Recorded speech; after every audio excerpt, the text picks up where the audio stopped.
Alleloia. Amin'ny fifanina lehibe indray raha lasana babalary mianona amintsika amin'izao fotoana izao dia faly indray ny tenako miaona aminao eto androany anatin'izao fandarantsika vavaka fihembenana izay rahano amin'ny fandarana andramboka izao ny akiradio ny mpikambana atinatin'ny vavaka fihembenana ary ny groupe izay maharesy izay miaraka aminay foana isan'andro isan'andro manatotosana fandarana mamintsika vavaka fihembenana izay raha antsika isaky ny amin'ny lera tahaka izao ifampaherizantsika amin'ny alalan'ny tenin'Andriamanitra, ifampaherizantsika amin'ny alalan'ny vavaka, amin'ny alalan'ny hira, dia faly miarabantsika tsirairay avy izay tonga eto androany. Raha androany no vao tonga eto dia miarabanao manokana ary teteny aminao hoe maharetatra amin'ny farany tsika sedrasena koa natongavanao eto. Fa za tsy lahatra fa tena misy raharaha ilan'ny tompo anao eto dia ataontsika ry havana ametraka izao fotoana izao am-pelantan'Andriamanitra dia isaorantsika azy mbola ahafahantsika mihaona eto indray velonaina soamantsara indray hiatrika ity tontolo andro androany ity ary koa tratran'izao hariva izao samy tafody ao tokantrano ao mety mbola misy ilay tokantrano an-dalana any anivon'ny toeram-piasana rehetra any fa amin'ny fiadanany tompo amintsika rehetrarehetra tonona amintsika rehetra izay tonga eto androany. Raha nambavitsika erikany tonga voalohany teto androany dia menazy mitsodrano mamy be hoe isahirana foana Andriamanitra hitondranao hitrotro izy dia raha misy fandrika ho anoloanao dia Andriamanitra ny hanafaka anao anatin'izany raha sendra tonga ny fotoana mitady angatsitsika ianao dia Jehovahandriamanitra hanafana anao ary naiza misy anao dia ny tanany mahery ilay tsy fofa mahavonjy ombaninao naiza aleanao dia ataovy izay azon'ny tananao atao fa Jehovahandriamanitra efa momba anao raha mitan'ny rano ianao dia tsy ho safotry ny rano ianao raha mitan'ny hafa ianao tsy ho may Jehovahandriamanitra no hantanteraka azy amin'ny fianarana mba haverika ianao sy ny ankonanao voadidin'ny famindram-pon'Andriamanitra. Dia tahiny tompany koa ranabavy Fianarakoto ranabavy Mamia tonga soa Erika Raka Kodaniela ao ihany koa i Anjasika Patitsy Eliana Miariniena Marina Tiana Aloe Vera ranabavy Saondra Angelina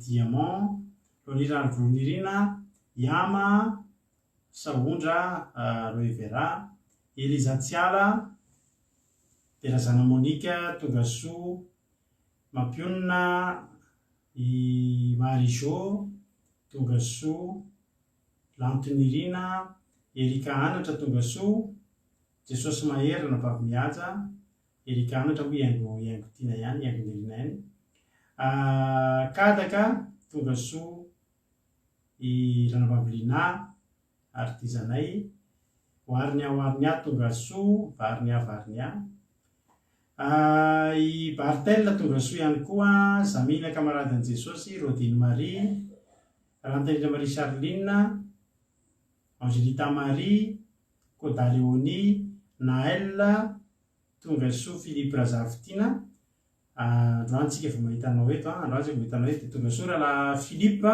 Razafitina faly be zay mandray anao eto dia anankifito mihitsy azo atao eo mandray anao amin'ny fifaliana zay Claude Velarso dia tahiny tompo ihany koa i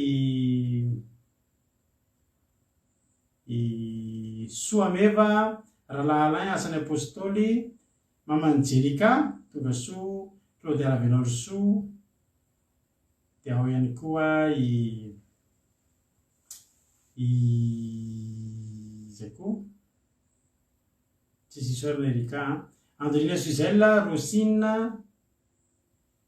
tonga soa daholo isika menakavy faly mahitanareo dia maharetatra amin'ny farany zay ihany teniko hoe maharetatra amin'ny farany satria raha ela tenatena ianao dia mety tsy ho voarenao ny havatra tena tiana tongavana eto dia aza miala ela tenatena ny fahanao tonga any amin'ny farany tsika vao miala izay mahatratra amin'ny farany koa no vonjena.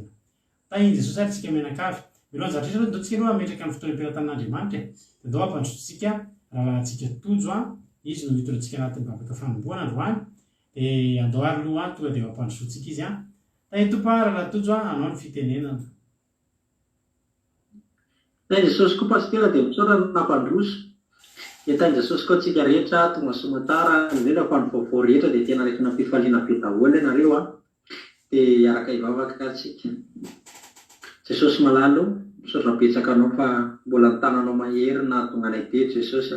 Tsy noho ny hery nefa tena hoe nisy anjelin'ny ranao anay tsiraray avy re Jesosy miaro ny bibina satria dia fantatra fa ny devoly fahavalonay dia tahaka liona miherona mitady izay rapany fa noho ny anjelina masina dia tsy voarapany anay fa tonga somatsara eto amin'ny fandaharanao tonga tao anatin'ny vala fanompona indray Jesosy dia tena hoe ianao ny mpiandro ondry tsara retin'ilay Jesosy ny ondry hihaino feonao Jesosy anaraka ilay izay tenenao ho karakarainao indray Jesosy raha nisy simbasimba na nisy naratra na nisy kivikivy tamin'ny fiainana na nisy tsy haiko avy dia ianao ny karakara ny ondry kelinao Jesosy fa tonga somatsara dia manangilana ny sofonainay indray azy teny tianao ambara aminay androany satria dia manan-karena teny ianao Jesosy hanananao ny teny rehetra raha izany hoe voaforonanao izao tontolo izao Andriamanitro satria ianao Jehovah mpahary ny lanitra sy ny tany dia misaotra Jesosy mitenena indray Jehovah mitenena amin'ny tsirairay avy aminay indray dia ny raha Jesosy Kristy masina nikorina amin'ny fandaharana rehetra ny telefonina connexion rehetra rehetra fa tena hoe paika ty anatiny iny afatra androany Jesosy dia ny devoly sinasan'ireo tompo dia tsanakely tsanam-pahefaneto na dia kely aza fa mivoa afafety dia afafy amin'ny tany tsara afafy amin'ny fona tsirairay ary amokatra be dia be Jesosy dia misaotra ray masinao tsy mbola tsy voatony ny vavaka Jesosy satria votsany vavako kely ny mpisainako dia anao ny amenao zany amin'ny famindraponao lehibe sy mahagaga dia misaotra Jesosy malalo voninahitra dia tolotra ao anao re zany halleloia tika anao Jesosy amen. Alleluia, mankasitraka indrindra ny rahalatoditsika tao anatin'izay vavaka matsiro be izay dia Andriamanitra manankirepasaovana ny rahalatojo amary fitianao tamin'ny asan'Andriamanitra izay nataonao teto dia mandro soa hatrany dia tahiny tompo foana fa lehibe ny valiko ity miandry antsika rehetrarehetra miandry anareo ny asan'Andriamanitra izay ataonareo izany dia tahiny tompo isika mianakavy raha misy mbola tsy voaravako ambadimbadika ao dia arabaina ohatrany mbola niteo ihany aloha ny teo dia tahiny tompo aritsika mianakavy raha ny tokizy tokony misy tononkalo androany fa somary tsy vita kely ny fanomanana azy tsy ny fanomanan'ilay olona nanao azy fa ny fanomananay avy ato azy fa raha pitsika miano antsa tononkalo mahafinaritra be indray halleloia dia andao alohantsika miloana direntsika amin'ny tenin'Andriamanitra sahady tsy dia ho lava ny fotoanantsika androany tsika misy fitondrana mibavaka raha tsisy ny fivana dia tena misy fitondrana mibavaka tsika mahatonga hoe tsisy ny fivana dia mbola miankina amin'ny programan'ireo zaza ka raha ireo zaza ireo no tsy mbola matory fa mifikitra amin'ny reniny dia mety mbola tsisy fa dia samy mitondra mibavaka tsika mba hatory soamatsara izy roa lahy kely ampatoriany neny dia tongeto neny avy eo tongeto mampionina tapany faharoa androany dia mampionina mitondra mibavaka eto ka efa misokatra ny messengerako dia tonga dia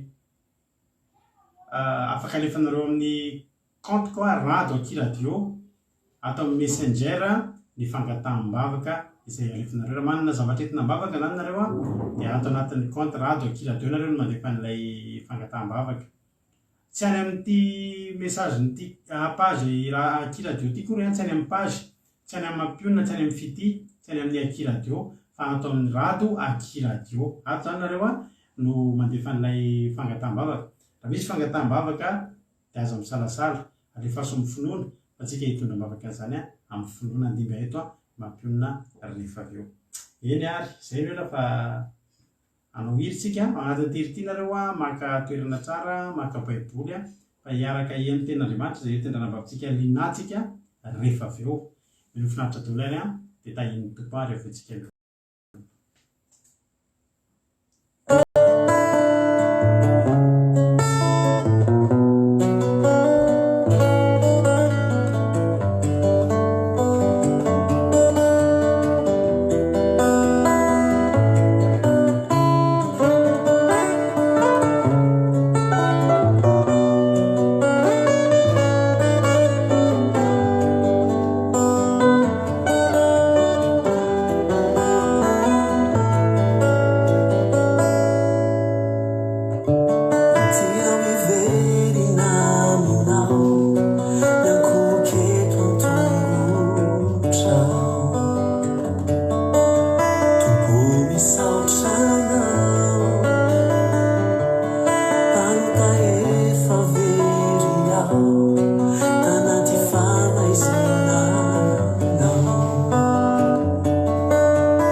tsisy niraisintsika raha tsy teo Jesosy ary tiampairinao androany hoe aza miala amin'ny Jesosy mandrakizay fa tsisy raisy ny fiainantsika io raha tsy eo Jesosy, tsisy raisy ny fiainantsika io raha tsy noho ny fahasoavan'Andriamanitra ary ny fiainanao mbola toy izao io dia tsy noho n'inona akory tsy ny herinao na ny tanjakao fa ny fahasoavan'Andriamanitra eo amin'ny fiainantsika. Isaorantsika n'Andriamanitra zany izy zany sady mampatsiahy antsika ihany fa manomboka amin'ny talata zao dia ho ataoko annonce amin'ny eto amin'ny compte eto amin'ny compte-ny page eto amin'ny page-tsika eto fa rehefa talata hariva dia misy ny atao hoe acquis dédicace izay iarahana amin'ny fity. Dia izy io ianareo izay mangataka izay mpihaino ny Aki radio dia afaka mihaino nareo dia afaka mangataka hira nareo afaka mandefa feo anareo misy nareo raha te hirary soa na te hanolotra an'izany izany aman'olona na te hitsodrahan'olona na hirary soa olona dia alefa nareo amin'ny fity ny feo anareo angatahanareo ny hira dia rehefa angatahako fity mba hanoratra eto amin'ny commentaire hoe amin'ny firy le Aki dédicace dia amin'ny talata ho avy zao dia ataontsika somary mirehidrehatra izany Aki dédicace zany ataontsika ren'ny olona rehetrarehetra hoe misy an'izany amin'ny herin'ny androany isaky ny talata hariva. Dia mahakasika le hira izy ny teny an'izany teo mahakasika ny tojo le hira tsara iny hira iny dia amin'ny talata zany tsika hiditra indray amin'ny Aki dédicace izay rahantsika amin'ny fity. Dia manasa anao hihaino ny Aki radio fa mampahery anao mampahery ny Aki radio misy toriteny foana 18h eto Europe le Aki dédicace manomboka amin'ny 9h zany eto Europe dia manasa anao hihaino mesaka misy mo fity kely moa zao nefa miandraikitra tanteraka ny radio fa tsy mikitika intsony izay mivady fa dia fity no responsable ny radio antsika izy mandefa ny hira ny toriteny sy ny hira rehetra hainonareo le fandarana kely izay mba ketriketrehany mafana fo mihitsy izy manao le Aki dédicace zany hoe manolotra hira ianao zareo zay ity hira ity dia atolotra ny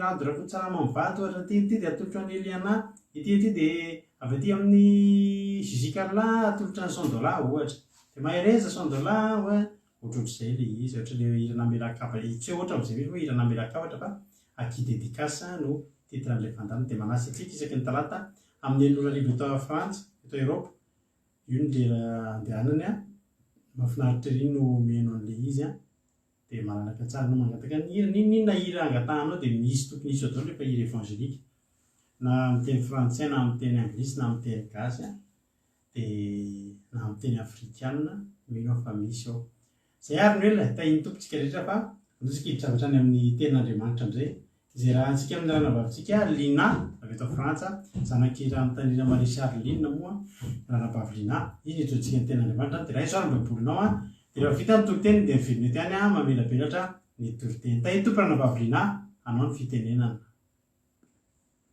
Tahiny Jesosy pastera dia tahiny Jesosy fimanakavy izay miaraka manaraka izao vavaka fiambenana izao indray dia raisiko fahasoavanao mandrakariva ary avana malala ny izara ny tenin'Andriamanitra amintsika amin'izao fotoana izao dia manasa antsika rehetra handray ny baiboly ka hanokatra izany amin'ny Genesisy 7:20 andiny fa 9:20 ka hatramin'ny 13:30. Genesisy 7:20 andiny fa 9:20 ka hatramin'ny 13:30. Rehefa samy miara-mahita dia hamaky azy ao amin'ny anaran'i Jesosy.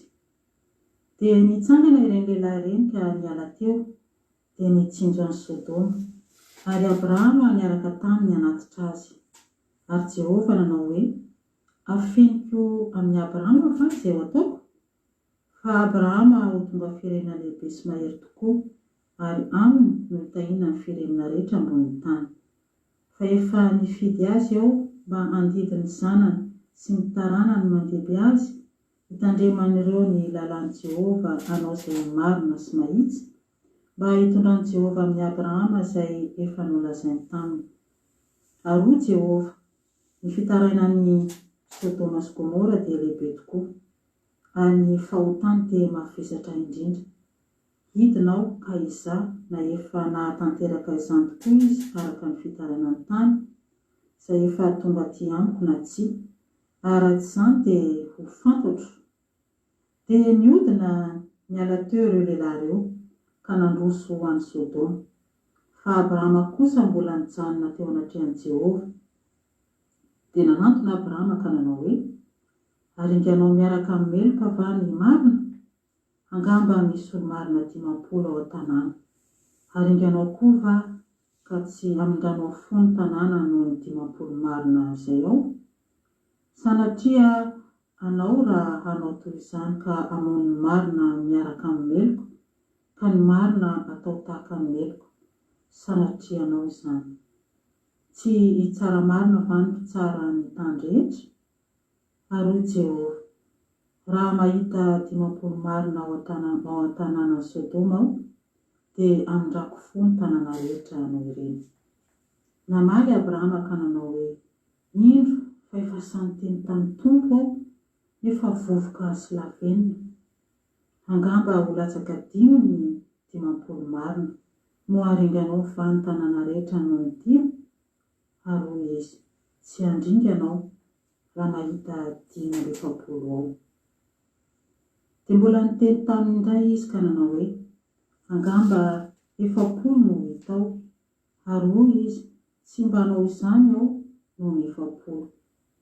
Ary hoy izy, aoka nemba tsy ho tezitra ny tompo, fa mbola hiteny aho, angamba 30 no hitao. Ary hoy izy, tsy mba hanao izany aho raha mahita 30 aho. Ary hoy izy, indro fa efa samy teny tamin'ny tompo aho, angamba 20 no hitao. Ary hoy izy, tsy mba andringana azy aho noho ny 20. Ary hoy izy, aoka nemba tsy ho tezitra ianao tompo, fa hiteny izao indray mandeha izao ihany aho, angamba 10 no hitao. Ary hoy izy, tsy mba andringana aho noho ny 10. Dia lasa nandeha Jehova rehefa vita ny teny nataony tamin'ny Abrahama, ary Abrahama niverina ho any amin'ny fonenany. Amen. Ny soramandry hitantsika etsy ambony etsy dia milaza hoe ny nifonany Abrahama ho an'i Sodoma. Fantatsika tsara havana malala izany tanànan'ny Sodoma sy Gomora izany, tanàna izay tena feno fahalotona sy faharatsiana tokoa, satria ny mponina rehetra tao dia tena hoe miaina tao anatin'ny fahavetavetana sy ny fijangajangana sy ny fahalotona isan-karazany. Dia tian'Andriamanitra haharingana izany firenena anankiroa izany, izany tanàna roa izany. Kanefa hitantsika eto ry havana malala fa sahy Abrahama nifampiresaka, naka hevitra tamin'ny niteny tamin'ny Jehova Andriamanitra hoe, raha mba misy olona 50 ve ao dia ho aringanao ny tanàna. Tena hoe niezaka mihitsy niady varotra i Abrahama ary havana. Amin'ny olombelona rehetra dia voalohany indrindra Abrahama no tena hoe nanana fahasoavana indrindra nahitan'i Jehova Andriamanitra ary havana. Dia izany ainy mihitsy nanaroatra an'izany fahasoavana izany ka hoe nanoloana ny zava-misy eto amin'ity tanàna Sodoma sy Gomora ity dia hoe miala n'inona izany, hoe raha mahita olona 50 ve ao amin'ny tanàna io, 50 olona marina izany, dia ho aringan'Andriamanitra ihany ve? Avy eo moa izy tsy 50 indray fa raha hoe 50, avy eo nidina 70, avy eo nidina 30, nidina 20 ary farany nidina 10. Tao anatin'izany rehetra izany ny havana dia tao ihany ny fitaintanan'i Abrahama, satria hoe Andriamanitra no resahanao izy araka ny teny hoe atao amin'ny 7:20 milaza hoe, dia namaly Abrahama ka nanao hoe, indro fa efa sahy teny tamin'ny tompo aho, nefa vovoka sy lavenina. Na teo am-pitenenana izy izany Abrahama teo am-pangatahana izany, mety hoe natahotra ihany sady mbola nanena nisan'ny olo-marina ihany, dia nefa n'Andriamanitra ry havana tena naharitra tsy tezitra, fa tena nanaiky mihaino ny fangatahany, dia nanambara mihitsy fa tsy tsy andringana le tanàna raha ohatra ka misy olona maro no amin'izany firenena izany. Tena hoe amena an'izany firenena izany no ireo olona marinareo. Dia faramoa hitantsika eo amin'ny amin'ny toko 720 fa noravana ihany. Noravana ny Sodoma sy Gomora. Nasena niala tao lota menakavy dia naringana izy ireo.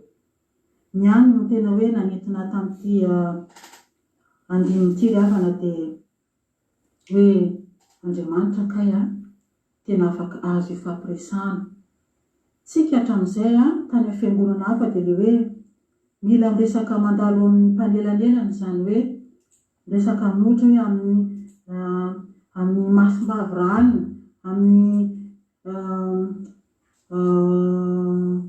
mila ny manatona mopera raha amin'ny fiangonana katolika. Misy amin'ny maso isan-karazany ireny no anatonanao vao dia izay vao ho tonga any amin'Andriamanitra ny vavakintsika. Tsy ariavana, eto dia mazava tsara mihitsy fa olombelona Abrahama, Andriamanitra dia Andriamanitra, Jehova dia Jehova, tompony nahary izao tontolo izao kanefa dia afaka ifampiresahana, afaka ifandaharana, afaka mihaino ny vavakintsika ihany koa, mihaino ny resantsika. Tena nangila tsofina izy ary namaly mivantana mihitsy izy. Tsy misy mpanelanelana. Porofo amintsika izany ravana fa diso-kevitra le hoe mandalo amin'ny ranona sy ranona vao tonga ny fivavahantsika. Diso izany. Na itsika atao amin'ny gropy atao amin'ny tia vondrona andramoka izaotera dia mahita mihitsy hoe miresaka mivantana amin'ny Jesosy tsika dia mamaly izy ravana. Mamaly ny fangatantsika izy. Miaino antsika izy.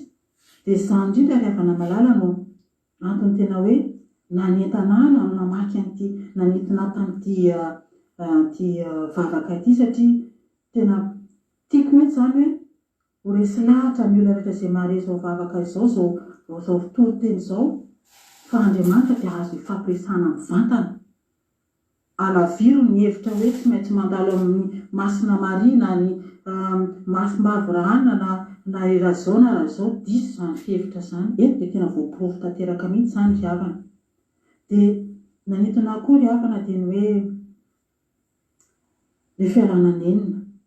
Niala nenina ihany Abrahama hoe satria mino fa mety no ilota menakavy no mety hoe natonga azy ny teny hoe folo.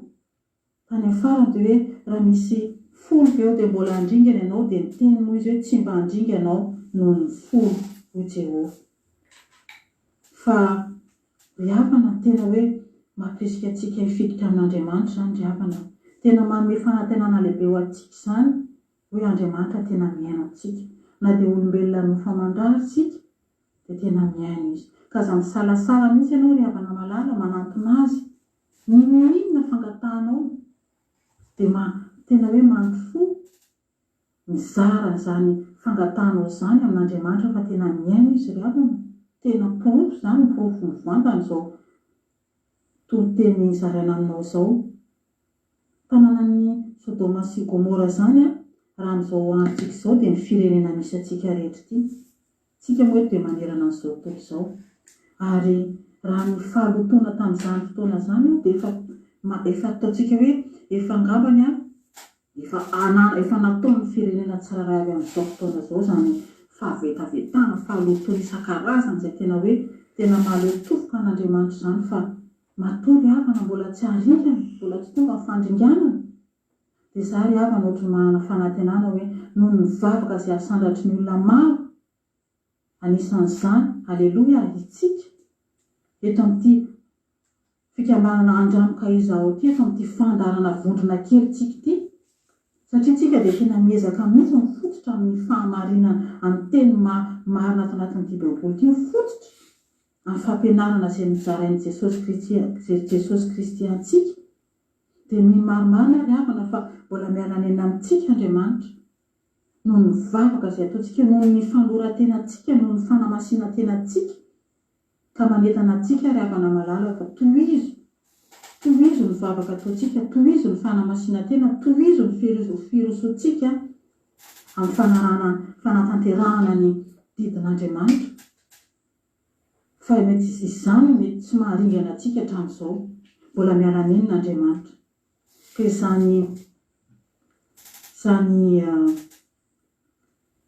fanentanana zany driavana no mahasariako ny saintsika hoe na mandala sarotra ianao na mandalo olana inona zavatra lalovanao amin'ny fiainanao dia mijoro fa ny Andriamanitsika, Andriamanitra mahita, Andriamanitra mare, Andriamanitra miaina, Andriamanitra miala niny. Tena zava-dehibe ho antsika zany hoe miala niny izy ho antsika ry havana. Fa aoka isika hijoro, sanatria isika indray miemitra ka tonga amin'ny fandringanana amintsika na amin'ny fianakaviantsika na amin'ny manodidina antsika zany, dia mahatoky sy mino ry havana fa mampaherantsika indray zany vavaka zany toroteny no zareko tamintsika androany izany. Ka dia voninahitra dia ho atolotra ho azy irery ihany. Alleluia, amen. Alleluia, mankasitraka indrindra ny ranavavitsika linatsika eto anatin'izany toriteny mahafinaritra be ary antenaina fa mampisaintsainantsika mianakavy amin'ity androany ity. Sodoma vaovao dia izao tontolo izao iainantsika ity. Ary Sodoma no tena voatonona teto satria Sodoma no tena ambony indrindra mihitsy ny tany fahalotony, ny fahotany tena andrian'Andriamanitra. Narakaraka azy Gomora, dia mba nisy tanàna koa atao hoe Abimasy, Abima dia Zeboima. Tanàna efatra zany no tena ringana tamin'io. Fa ny nalaza indrindra dia Sodoma, ary amin'ireo tanàna rehetra dia Sodoma koa no nalaza indrindra. Sodoma ilay malaza ho tanàna tena mahavokatra izy io, tanàna tena mahavariana fa tena lonaka sady mahavokatra, ary nahasarika olona maro, ary tena nisarika ny olona io tanàna io satria misy fahavokarana. Ary na ilotana angery havana dia misaotra ny ranavavy aloha tsika, sao dia adiniko no misaotra azy fa to dia maika be any amin'ny faminabelarana. Misaotra betsaka ny ranavavy Lina tamin'ny toriteny, ary misaotra koa mankasitraka azy. Dia Andriamanitra manankaream-pahasoavana ary na vavy Lina maro fitianao, fa tsy mba kely fa ngeza izany zavatra nataonao toto izany, dia mitondra izany ten'Andriamanitra. Mahafinaritra be aminy menao ilay toriteny sady tony be mihitsy izy no voaboasany soahantsitra ilay zavatra nahakasika anazy. Dia mora raisina be mihitsy ilay toriteny. Bravo ny vavy Lina fa nafinitsy ahoana fa nanao raisina ilay mahafinaritra be, mora raisina be ilay toriteny, kalma be koa izy miteny an'ilay izy, dia mahafinaritra be. Tahiny tompo raha vavy Lina maherezatra ny hatrany fa tsy veramaina akory ny asan'Andriamanitra izay nataonao teto. Jesosy amaly fity, tombositra mitombo fahasoavana, dia naroviana tsy averan'Andriamanitra ho angina ny vavanao ka tsy hitory ny fahasoavana sy ny fahatsarany. Misaotra raha vavy Lina. Averiko ny teny teo nahasarika olona maro ty Sodoma ty, ary beponina tao dia nahasarika olona satria nahavokatra. Ary na ilota ary ngery havana ny idirany lota tao dia voasarika ilota. Vakitsika rehefa nisaraka i Abrahama sotany amin'ny Genesis 7:10. Dia izao ny zavatra nataon'ny lota, niala teo izy Genesis 7:10. Ary lota amin'ny alatsosy, ary lota dia nompon'ny maso ka nitazana teretra teny ambony Jordana tany akaiky ny Zoara, fa azon-drano avokoa izy rehetra talohan'ny andravan'ny Jehovah ny Sodoma sy Gomora zany, tahaka ny sahan'i Jehovah sy tahaka ny zavany tany Egypta. Tanao tanàna tsara io, tanàna tsara mahafinaritra, mateo-ty, mateo-onina, lonaka ary mahavokatra. Dia andefaraky dia nofidiny lota ho azy ny tany rehetra moron'ny Jordana, ka nifindany atsinanana izy ka dia nisaraka izy volahy. Teto zany tsika nahita ny lota tsy mahalala onina mihitsy, tsy mahalala izay ho any Abrahama fa ny anazy ihany. Nalainy daholo ny tanàna rehetra manamorona ny Jordana satria tany manamorona ny rano dia tany mahavokatra. Dia jerenao tsara, rehefa lasa ny lota daholo ny tanàna tsara dia nisaraka izy volahy. 2:12. Ary Abrahama dia nonina tany amin'ny tany Kanana, fa lota kosa nonina tao an-tanàna tany amin'ny tany amoron'ny Jordana, ka nifindrafindra toby, tsy nalala olona mihitsy zany. Efa tsara reo tanàna hitan'ny lota reo amoron'ny Jordana, efa tsara reo.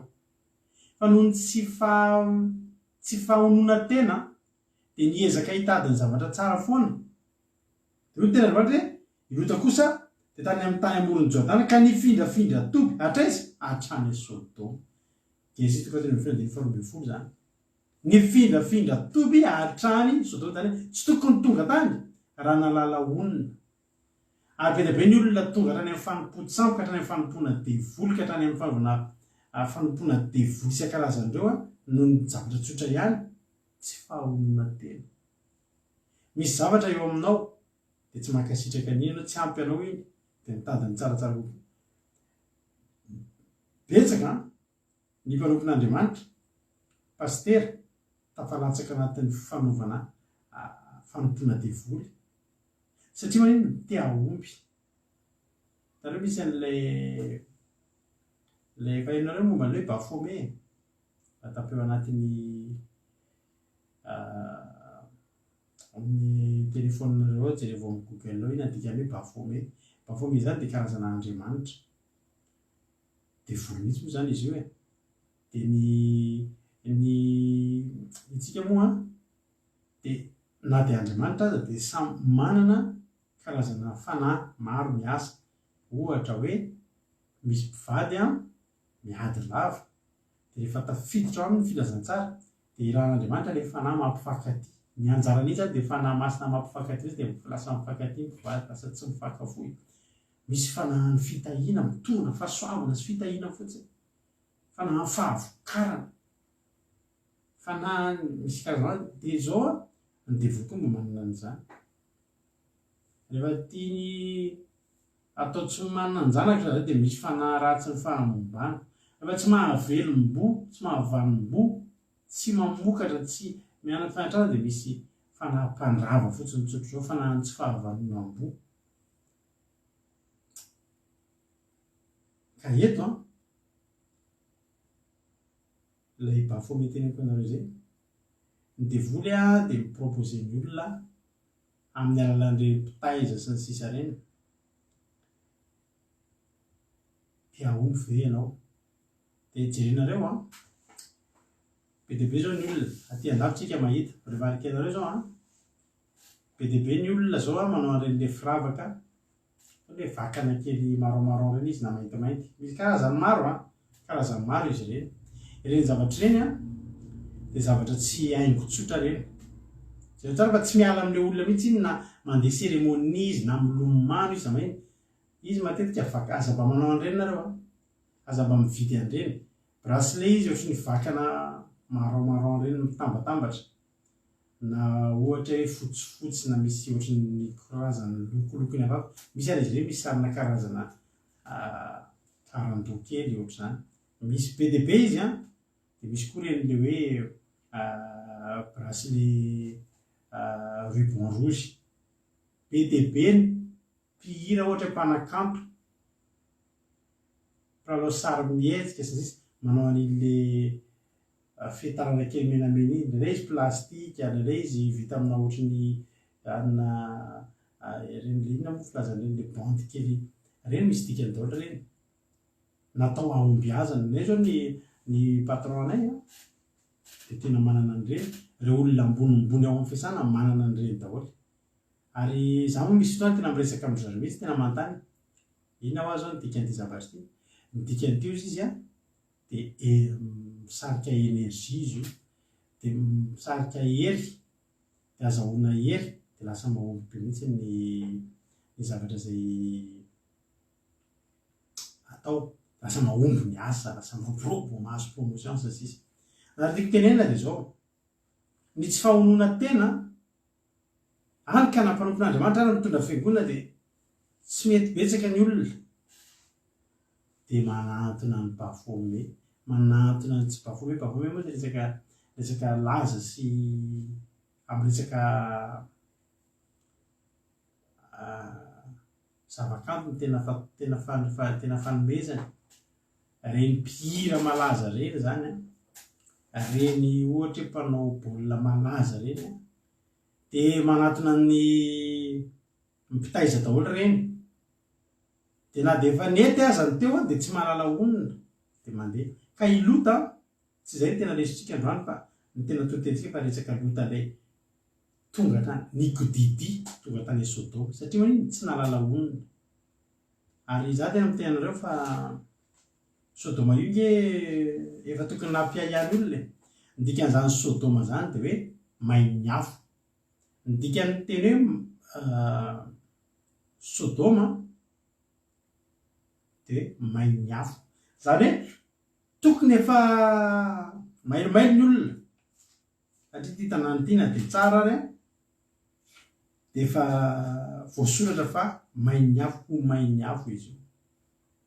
Fa noho ny filan-karena moa filana fahavokarana mihoatra noho ny tokony nomen'Andriamanitra de sy naharitra lota raha tsy tonga tany. Fa voalazan'ny ten'Andriamanitra any amin'ny Genesis 7:10 io efa kitsika teo. Genesis 7:10 ary Abrahama no natany amin'ny tany Kanana fa Lota kosa no natao tao an-tanàna azy tany amoron'ny Jordana ka nifindrafindra doby hatrany Sodoma. 7:10 ary ny mponina Sodoma de tena ratsy fanahy sady mpanota indrindra tamin'i Jehova. De ahivadika amin'le Genesis 5:12 amizay atsika zao 5:12 ny soramary de hoe ny nifonany Abrahama ho an'ny Sodoma. Mahavariana Sodoma manota i Abrahama mipetraka tsara ria no mifona ho an'ny Sodoma. Zany ny atao mpanompon'Andriamanitra. Tsisy tombotsoany ao tsy nakoakory izy tsy avany ao tsinitsiny misy avany any loha Lota fa tsy Lota no nifonany fa nitsangana hifona ho an'ny Sodoma izy. Zany ka mpanompon'Andriamanitra ry amin'ny anarany Jesosy 5:20 de nitsangana reny lehilahy reny ka niala teo de nitsinjo an'ny Sodoma ary Abrahama niaraka taminy anatitra azy. Ty mbola ataontsika toy tena manaraka te 5:7 ty fa tsy hijerenantsika ela hoe ary Jehova ranao hoe afenoko any Abrahama fa izay ataoko fa Abrahama ho tonga firenena lehibe sy mahay tokoa ary aminy tena firenena rehetra ambonin'ny tany. Efa nifidy azy mba handidy ny zanany sy ny taranany mandihy mba hitandremandreo lalan'ny Jehova hanao zay marina sy maizy mba hitandràny Jehova amin'ny Abrahama izay efa nilazainy taminy. Afenoko any Abrahama fa Andriamanitra zany rehefa manao zavatra de tsy tia ny afenina tamin'ny Abrahama fa tia ny teneny ianao nge Abrahama tena ataoko lohan'ny firenena rehetra ianao ataoko firenena mahery sy lehibe ianao za maniry mba tsy afenin'Andriamanitra aminao koa ny zavatra ho ataony. Alleloia. Mba tsy afenin'Andriamanitra aminao koa ny zavatra ho ataony fa ho ariariny aminao ampafana ny fonao androso foana fivavahana. 9:20 Ro Jehova ny fitaraina ny Sodoma sy Gomora de lehibe indrindra ary ny fahotany de mavesatra indrindra. Hidina zao ka hitazana iza nefa natateraka zany tokoa izy araka ny fitarainany tany satria efa tonga ty amiko na tsy ary na tsy zany de ho fantatro. Na de ny tany aza de nitaraina tamin'ny fahalotona sy ny faharatsin'ny mponina tao Sodoma sy Gomora. 9:20 de niodina niala teo ireo lehilahy reo ka nandroso ho an'ny Sodoma fa Abrahama kosa ny mbola nijanona teo anatrehany Jehova. Reto lehilahy reto nandehanan'ireo de andeha ampidina afo andeha andravany Sodoma sy Gomora. Fa Abrahama ry havana mbola nijanona teo amin'Andriamanitra izy. Iny nataony teo ny fony izy nitady marimaritra iraisana izy nanelanelana izy ary marina ny tenin'ny ranabavitsika teo hoe azotsika atao mihitsy no mifampiraraha amin'Andriamanitra. Teto no nataony Abrahama zao andeha iresaka andeha hifampiraraha amin'Andriamanitra ry havana. Ary mahavariana ary tena nanokatra ny saiko izy ty ny teny nanao hoe ay Andriamanitra tena azo ifampiresahana tena azo atao ny mifampiresaka amin'Andriamanitra ry havana. Fa na de Andriamanitra tezitra io mbola azo atao ny manatona an'io de mifampiraraha aminy. Toy izy Abrahama hoe aringanao miaraka meloka va ny marina. Angamba mba misy olo marina 50 any ao an-tanàna izy. aringanao koa va ka tsy andrimanao fo ny tanàna noho ny amin'ny 50 marina marina zay ao i Abrahama dia tena nieritreritra hoe tsy possible raha misy olona manarivony ao tsisy na dia 50 aza mivavaka izy Abrahama hoe na dia 50 kosa ve dia tsy isy fa zao dia ho aringanao miaraka amin'ny meloka ve marina raha mba misy 50 ve dia ho aringanao miaraka amin'ireo olona ve dia tsy mba andranao fo raha mba hoe misy 50 ao Andriamanitra hivavaka toy izany manoko anao manao ny marina toy izy Andriamanitra sanatria mbola izay Abrahama sanatria ianao raha hanao toy izany ka hamono ny marina miaraka amin'ny meloka ka ny marina atao tahaka ny meloka sanatria ianao zany tsy tsara marina va mpitsara tsy tsara marina va mpitsara ny-tany rehetra dia hoy Jehovah raha mahita 50 marina ao an-tanàna ny Sodoma dia amindrako fo ny tanàna rehetra noho ireny raha nisy zany 50 ao Sodoma fotsiny dia ireo tanàna efatra izay averika any Sodoma, Gomora, Adma, Zeboima tanàna efatra zany tonga dia avitra raha misy olo tena 50 olona efa manalina ngery avy efa manetsiny nge zany olona zany hoe tanàna efatra fa tsy ireo tanàna efatra ireo nitadiavan'olona fa 5 fotsiny olona 50 fotsiny ao amin'ny Sodoma nametraka ny teny Andriamanitra tsy aringa kosa raha misy 50 ao alleluia 50 dia efa milamina io mahafinaritra Andriamanitra ravana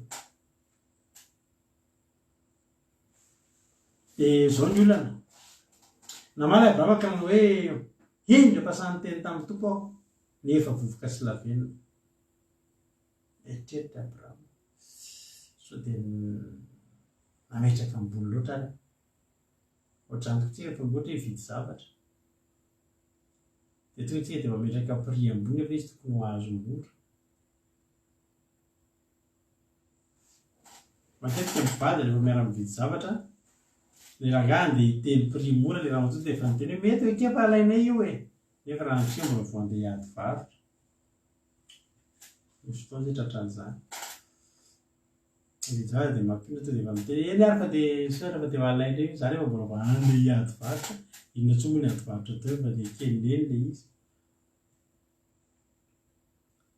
fa zao nieritreritra tampoky Abrahama so dia ambony loatra ny teneko zao ohatra maditra ihany le toy izany izy Abrahama ary raha ohatra kosa ve Andriamanitra mba latsaka 5 fotsiny le 50 dia tena tsy andrafitra ve ianao no aringanao ma tanàna rehetra noho ny 5 dia hoy izy tsy andingana raha mahita olona 50 ao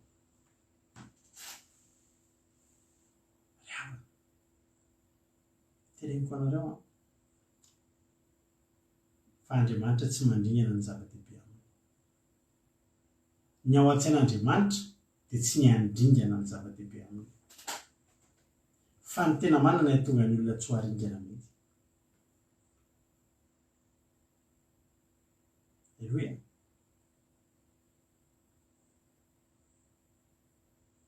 ka mety samy manana ny anazoko rehefa mividy tomobile dia ohatra izany rehefa tiany mampionina dia fa za miady varotra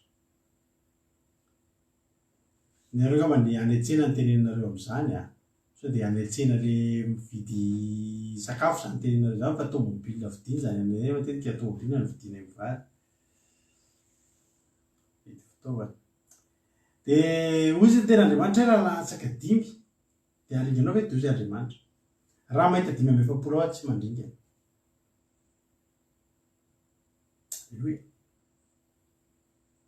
andifa 70 raha mbola niteny tamin'ilay izy ka hanao hoe angamba 70 ny tao aroy izy tsy maninona tsy hanao izany hanao ny amin'ny 70 hitanao misy Andriamanitra tena hoe vonona eto vonona tsy andringana fantatr'Andriamanitra fa tsy mifandringanana ny tena zava-dehibe fa raha zany efa naringana niaraka tamin'izay koa ny nivery havana malala fa iny nivery havana tsy naringan'Andriamanitra tsy ny hafatiny ratsy fanahy sitrapon'Andriamanitra fa ny alan'ireny amin'ny lalany dia hitodika amin'Andriamanitra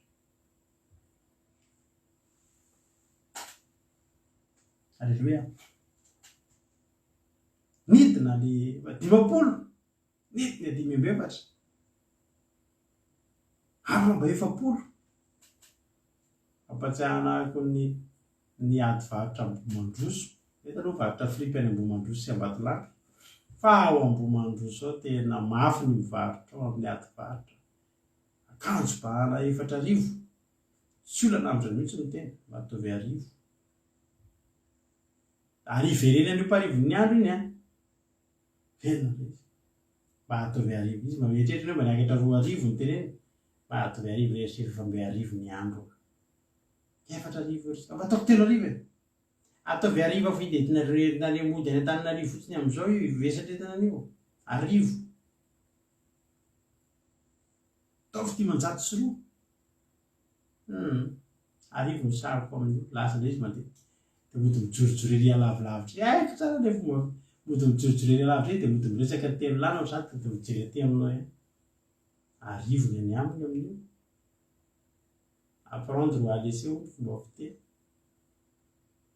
fa misy fotoana tena tenenao avila am'sea alaivo hoe tsisy frais mody mafy ao Ambomandroso rehefa mivarotra fripy mety aloha mivarotra mitety-tsena mivarotra fripy amin'ny lalana iny Antany Fotsy Ambomandroso Ambatolampy izaho misy tsena be amin'iny tsy tadidiko intsony dia hoy Andriamanitra tsy handingana raha mbola misy 7 fa tena andiny 7 roa izy aoka ane mba tsy tezitra amiko ny tompo fa mbola hiteny any ambavaka mbola miteny hafa ndray mba miteny frikely mbola hiady varotra kely ndray toy izy mbola hiteny any angamba 3 no hitao satria Abrahama no mandanja miezaka mijery ny fahotany reto olona reto toy izay Abrahama hoe tena ohatry ny viza mba 3 ngamba tompokony ao toy izay Andriamanitra tsy salasala Andriamanitra ho azo fampiresahana ary afaka nediana varotra tsara Andriamanitra hoy izy Andriamanitra raha mbola 3 ao za tsy handinga ary hoy izy aoka ane mba tsy tezitra amiko ny tompo fa mbola hiteny ana ngamba 20 no hitao 20 nidina ny amin'ny farany ambany fa mbola ho izay Andriamanitra tsy mba ndringana noho ny amin'ny 20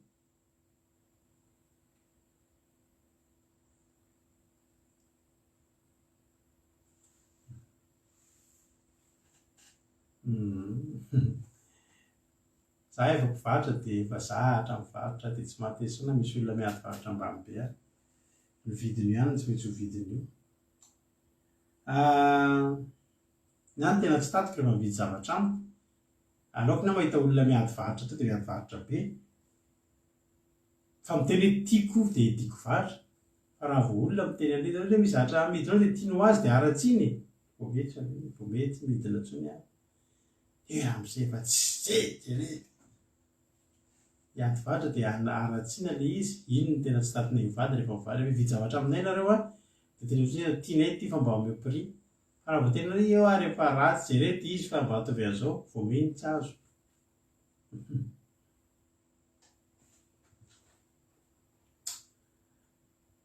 eo amin'ny 20 tsika izao fa mbola tonga dia tsy niafafa Andriamanitra teny hoe raha misy 20 ao za tsy handingana lasa indray aloha i Abrahama fa Abrahama lasa io mijery manao jery todika mitazana ny fiainana ao Sodoma dia nahita Andriamanitra hoe tena enjana ao izy alao hiverina amin'ny Jehova aoka ane mba tsy ho tezitra ianao tompo fa hiteny indray zao mandeha indray mandeha zao ihany angamba 10 no hitao ary izy tsy mba handingana noho ny 10 vita kosa ny 10 telo amby 30 dia lasa nandeha Jehova rehefa vita ny teny natao tamin'ny Abrahama ary Abrahama miverina tany amin'ny trano fonenany nijanona teo amin'ny 10 ny ady varotra farany any io zany ny fetra farany azon'Andriamanitra natao tsara iny tsy roa tsy telo fa 10 io zany no fetra farany io koa ny hitany Abrahama ny tenenina farany 10 na variana nefa dia zao ny soramandry ao aorianan'io dia nandravan'Andriamanitra ny Sodoma sy Gomora sy namonjena ny Lota. Dia voavaly ny fanontaniana. Tsy ampy folo tsony ny olona nivavaka tao. Firy ny olona nivavaka tao izy nareo? Firy ny olona marina tao? Tsy atsasaky ny folo kory. 4.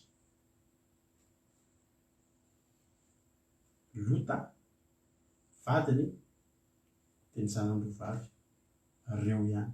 Ny vinantony aza nanao tsinitsinina ny fialana tao Sodoma. Mbola ny fikitra tao.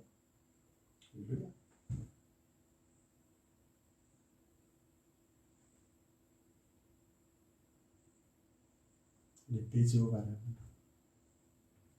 Aty teny amin'ny andro Andriamanitra vonona ny tsy handravany tanàna mbola misy folo.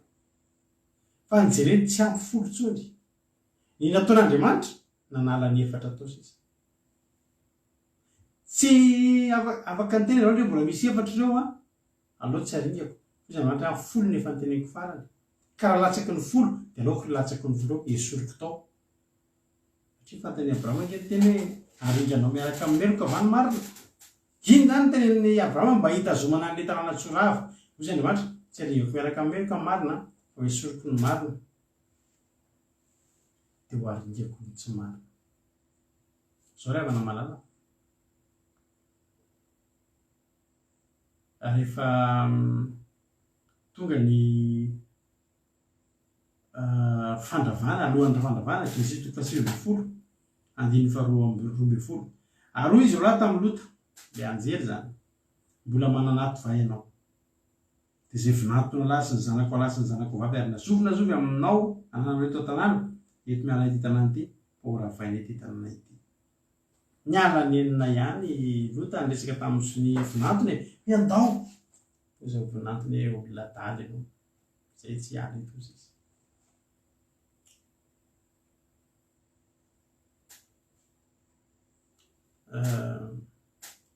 Mivavaha mba ho feno folonareo tokantrano.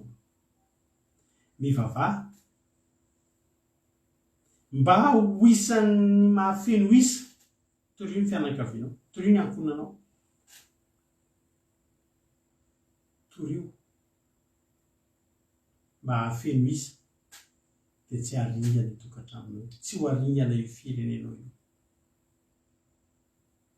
Fa rehefa tsy hiova ny olona, mivavaha hatrany ianao, fa ianao tsy haringan'Andriamanitra miaraka amin'ny meloka zany. Taovy mety na manota daholo ny manodidina anao, ianao manaova ny marina. Na tsisy vavaka ny manodidina anao, ianao mivavaha. Na tsisy hazakazaka ny manodidina anao, ianao mihazakazaka. Na tsy atahotra an'Andriamanitra izao tontolo izao, ianao matahora an'Andriamanitra. Fanantsena ny voako Lota. Notsoahana tao Lota. Na mindrana fo, na dia ny sitrapony Lota ary nidirana tao. Tsy sitrapon'Andriamanitra ny nidirana Lota tao e. Fa fitiavaka harena ny nidirana tao. Amin'ny anaran'i Jesosy raha misy olona eto, ny amin'ny fitiavaka harena, dia tafiditra tanaty fanompoan-tsampy. Fotoana tokony fotoana nasoran'Andriamanitra, fotoana nafahan'Andriamanitra anao ny fotoana androany. Raha misy aminareo ireo noho ny finonom-poana, noho ny tsy fahalalana, dia nanatina tantarabe dia nomena an'ireny zavajavatra rehetra mba hampahomby anareo. Mbola vonona hivavaka ho anao izay andefasa MP ambo. Fa mila fahana ianao, ary fotoana tokony hanafahana anao izao. Fa ho ravana Sodoma sy Gomora, hidina ny afo. Fa tsy tokony hidina aminao zany, tsy tokony hidina ambo. Tsy hivoaka ao Sodoma. Maneky eo entin'ny anjely. Lota menakavy nentin'ny anjely niala tao. Fa ianao meteza entin'ny tenin'Andriamanitra hiala ao Sodoma sy Gomora. Fa tena ho avy ny fandringanana. Ary tena miravana. Maraina izy nesona niala tao vao ny atoandro dia rava.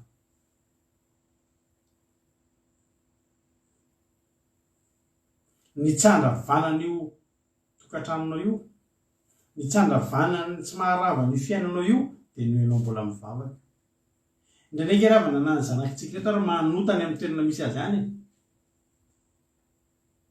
Misy tanora matin'ny moto, fa ny zanako tsy matin'ny moto. Na dia naditra azy. Noho n'inona? satria mbola hita nisy marina tao tenao zany. Ny vadinao mifanakaiky manakaiky ny fahafatesana foana ny amin'ny asa ataony any fa tsy maninona izy satria maninona satria anao mbola mifana. Hoy zany hoe tsy andringana raha mbola misitako marina. Tsy ho an'ny fiainana mandrakizay ihany, ho an'ny taranaka ao mivavaha ianao, ho an'ny ankonanao mivavaha ianao. Alleluia.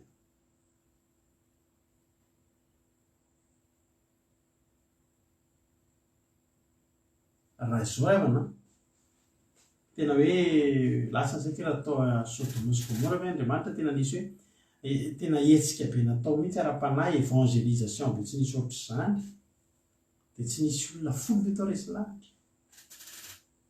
Andrano tokony hiazakazahantsika ny vatsika nasan'Andriamanitra. Mampiovafo olona firy zao fandarana zao. Fa ty fandarana ty tsy tokony atao tsony raha tsy misy fiaina amin'ny olona, raha tsy mitondra ny ninona eo amin'ny olona. Fa ity fandarana ty dia natao hanalana ny olona ao Sodoma sy Gomora. Mba hahatonga anao avahana hiala ao tsotratran'izany afo midina izany. Mampanontany teny hoe raha nisy évangélisation ve tao Andriamanitra, nisy mpitoro teny be dia be tonga tao dia tsy nisy olona folo ve tao afaka. Fa mazava fa efa programan'Andriamanitra ny ampidina ny afo ry havana. Programan'Andriamanitra ny ampidina ny afo. Loza iavana ireo olona ireo eretinao fa lehilahy ny vahiny tao amin'ny loto nasendra ireo avoky ivelany mba anaovany firaisana. Ny Genesis 3:20 zany andiny faefatra raha mbola tsy nandry izy dia avy nandidina an-trano ny mponina natao an-tanàna Sodoma hatramin'ny tanohy ka hatramin'ny atitra. Na ny antitra azy zany a mialatsiny aminao amin'ilay fiteny hoe antimola. Na ny antitra azy zany tao. Ny ankizy a mialatsiny aminao amin'ilay fiteny fa kely nahay zavatra. Hatramin'ny ankizy ka hatramin'ny olon-dehibe dia manana fisainany ratsy. Inona zany raha teneniny? Miantso androzy izy ka hoe aiza reo lehilahy vao tonga teto aminao teto zao alina zao avoay aty aminay izy ahalalanay azy. Tao a Sodoma ny ainga voalohany ny LGBT ry havana. Tao a Sodoma ny ainga voalohany zany. Na ny LGBTQ LGBTQ+ moa misy zavatra be dia be ohatr'izany izy ataondry reo mihitatra any. LGBT zao na izay tsy mahalala dia fikambanan'ny olona sarin-dahy sarim-bavy ny miaraka mitovy fananahana. Zavana taony ny aingy zany. Nasendra reo avoaka ilay lehilahy vahiny mba hanaovany firaisana. Ratsy zareo. Fa nivonjen'ny anjely elotaniakavy. Be dia be zany zao nahita fa tena mirongatra io fanahin'ny sodomita io amin'izao fotoana izao. Za rehefa na misy fotoana makany à Paris, reo izay makany à Paris ao ampovoany be ao. Any mantsy ny misy birao any fiasananay, misy fotoana makany. Dia tena tsy ilay Paris ilay aty amin'ilay manodidina tena ao aminatiny ao mihitsy. Fa ry havana tena isaka mahita lehilahy anankiroa miara-misakafo dia zao ohatran'ny hoe izy. Ary zareo daholo. Dia lasa mirongatra ianareo reto ankizy kely na any Madagasikara. Dia tsy mianatra mila intsony zany misy hoe zahavy lehilahy ny miaraka amiko. Ny olona tany Sodoma tsy mianatra an'izany. Na ariary mihitsy ary zany. Ary tonga teo daholo ny olona nika hanao ratsy an'ireto olona vahiny lota reto. Dia teny aminao androany. Tokony hijoro ho mpitory-tena ao anatin'ny tokantranonao io. Tokony hijoro mpitarika olona ianao anatin'ny tokantranonao io. Mba hahatonga ny ankonanao tsy ho ravo. Mba hahatonga ny fiainanao, ny fiainam-panahinao, io zavatra iainanao io tsy ho ravo. Satria tadidio ry havana. Fa raha ohatra ka tonga tokoa ny fandravana ka tsy hampisa isika dia mampalahelo azy. Aza mitsahatra mitondry torio fianakaviana, torio ny vady aman-janaka, torio hitorio teny hanambarao ny fahatsaràn'Andriamanitra. mivavaha ianao mba ho ampisanareo menakavy ka ozy Andriamanitra tsy handringana no ny amin'ny folo tsy handringana no ny amin'ny dimy. Alleloia. Aza kivy torio ny tenin'Andriamanitra, torio ny tenin'Andriamanitra mba hisy olona na de folo aza ho mba resy lahatra amin'ny zavatra tenao de resy lahatra hoe za hiala amin'ny fahotana folo fotsiny. Mino fa vitatsika izany raha miaintsika. Ty ampelonao ary androany manao hoe tena azon'Andriamanitra tao ary sitrapon'Andriamanitra ny analanao eo amin'ny tanàna izay efa voalaza fa tanàna Homay ao amin'ny tanàna Fandringanana. Andriamanitra anie anatsokanao sy ny ankonanao hiala amin'izany tany ho rava izany. Magnatan'Andriamanitra Tompo mbe fahendrena Tompo taio Tompo ka sio azavelanao ho tafajanona eto, azavelanao ho simba ny afo eto. Ndao hibebaka atao ankataka amin'Andriamanitra ary andaontsika tena mba hiteny koa Andriamanitra ao amin'ny fianakaviako amin'ny ankonako raha misy rova mba afaka dia ho aninganao izy Andriamanitra tsy handringana amin'ny aminy. Ianao ny herin'ny fianakavianao io ianao ny herin'io ankonao izao ianao mbola enjenjehan'ny olona fa tadidio fa ho ariana kely ao matoa mandeha ny fiainan'ireo olona ireo dia noho ianao izay tsinjovin'Andriamanitra. Mitahin'ny tompony antsika menakavy matoa fa voalanao izay afatr'izay tadidio ary fa Andriamanitra dia Andriamanitra azo fampiresahana tsara. Ny vadinao eto mbola andatsanao fa Andriamanitra afaka resahanao tsara mihitsy. Mitahin'ny tompony antsika menakavy tsy ifampiresaka amin'izay fampirahana amin'Andriamanitra fa azon'Andriamanitra tao ny zavatra afaka mamela anao Andriamanitra, afaka mamindra fo aminao Andriamanitra, tehirizo anatinao ny hafanapo ny fitiavan'Andriamanitra dia tsy ho latsaka andaranao. Za hoe tahin'ny tompontsika rehetra.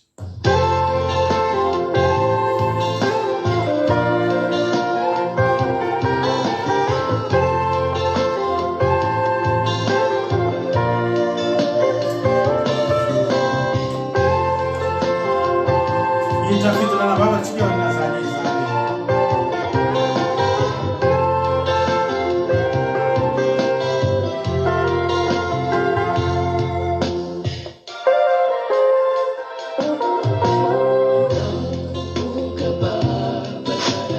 Azonao hifanarahana Andriamanitra,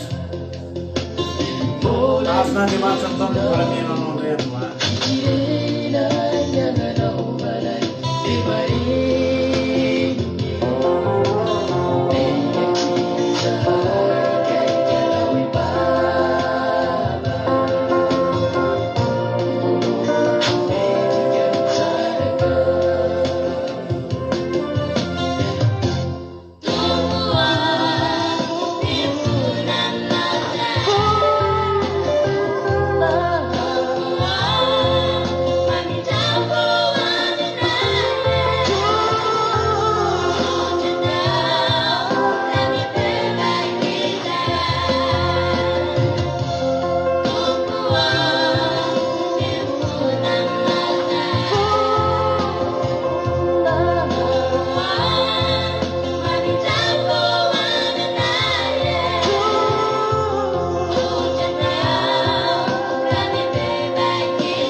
Halleluja. Fifaliana lehibe no anabako antsika mianakavy indray amin'ity androany ity izay tonga eto androany tanatin'ny fandarana fitondranam-bavaka tsika. Dia faly mandray anareo, faly miaraka aminareo androany amin'ity androany ity. Mialohan'ny hitondrantsika am-bavaka dia tahaka ny mahazatra dia hivavaka aloha tsika ho an'izany tenin'Andriamanitra izany. Halleluja. Ny zavatra rehetra misy fanafodiny daholo ry havana malala. Ny fanafodiny ny aretina dia makany amin'ny dokotera tsika dia omena fanafody. Marary an-doha tsika dia mihinana paracetamol dia tahaka an'izay. Voan'ny grippe tsika dia mihinana vitamine C. Dia isaky ny aretintsika dia misy karazany zavatra ohatr'izany foana omen'ny dokotera. Fa ny fanafodiny fandringanana ry havana malala dia fibebahana. Ary marina mihitsy izany hoe tsotra ianao Andriamanitra raha mifono aminao izahay. Tena ny fibebahana ry havana malala tena fanafody mahery vaika, tena efikasy ary tena tsy ny vatanao ihany ny salama fa salama daholo hatramin'ny aveniranao ray amanontolo sy ny taranakao dia mety avokoa rehefa mibebakintsika ry havana malala. Dao tsika rehetra hibebaka dao hibebakintsika androany. Dao indray tsika hanatona an'Andriamanitra amin'izao fotoana izao, hanatona an'i Jesosy tsika dia hiteny ao anatrehany androany hoe Jesosy afono aminao izahay. Anisy zavatra mety mbola mampatahotra anao, mety mampanahy. Hoe zavatra Jesosy mahafeno isa sa tsy mahafeno. Andao tsika hiditra aingana ry havana hameno isa fa ho avahan'Andriamanitra tsika. Avahany foana tsika. Ary tsy matiantoka ny olona manana an Jesosy ry havana malala. Sambatsika manana an'Andriamanitra ry havana malala. Andriamanitra tsara ange io Andriamanitra tsika io ry havana. Andriamanitra mora fo ange io ry havana malala. Andriamanitra mpamindra fo ange ry havana io Andriamanitra tsika io. Andriamanitra tsy miavona po ange ry havana io Andriamanitra tsika io. Mamela heloka, tsy mitahiry fahatezerana io fa raha mitahiry fahatezerana izy dia tsy namindra fo tamin'ny Ninive izy ry havana.